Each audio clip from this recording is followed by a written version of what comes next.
We are now talking about two things, emissions, and it's breath and sweat. Breath and sweat. Okay, so where... Natural human consequence. It's all natural. Yeah. We all do all, and you should be.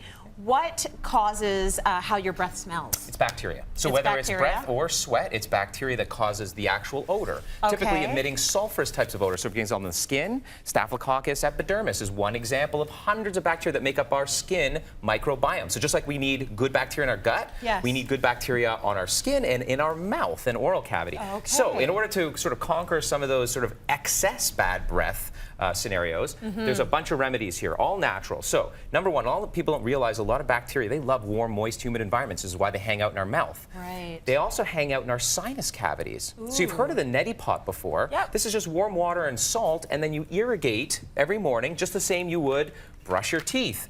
Periodontitis, which actually correlates to heart diseases from not brushing our teeth and flossing. Yes. Now, all kinds of gizmos out there to make it really easy too, right? So yes. remember to floss, get all that bacteria Crucial. disturbed and get out. Even gargling with salt water, an excellent remedy, just flush the bad bacteria out. Okay. There's also good bacteria that you can introduce. These are called oral biotics. So they're probiotics that you chew, and they repopulate the oral cavity so as to prevent even ear, nose, and throat infections, which is caused by bad bacteria. Now, a really small percentage of the population have tonsillits. Ask your ear, nose, and throat specialist about that. These are like tonsil rocks. So in your tonsils, a mixture of bacteria and food sit in there, and they're stagnant, and they give the bad breath. You brushed your teeth, you're nasally irrigating, you're rinsing with salt water, and you still have bad breath, and it's it's tonsillitis. So you got to go to your doctor and figure out what's going on. And your dentist even more so. And your dentist. Yeah. Okay, now let's talk about sweat, which I think is a great thing. So I love sweat. Sweating is good talked for off you. camera. I love sweating. It's an amazing detoxification your body needs to do. Now, some of us are really nervous and we sweat under different situations depending on the stress that we're going through. Right. But some of us are certainly more odorous than others. Right. And that's somewhat genetic, right? Somewhat genetic, and also the bacteria that's introduced into your body at a very early age. Okay. Easy at-home solution. So on this double boiler,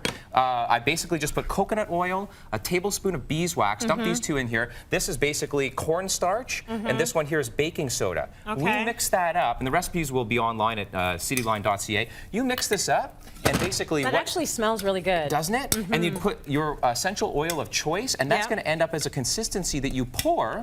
Grab that for me. You pour that basically into an empty, pre-used container. So that'll solidify, and it's an amazing natural remedy. So does this stop sweat, or does it just make you stop sweat, get rid of the odor, and smell good? Okay, absolutely. Good. All That's natural. important. You should try that, and a lot of people are moving to natural deodorants now because of those reasons. But do it yourself at home. Do it yourself at home.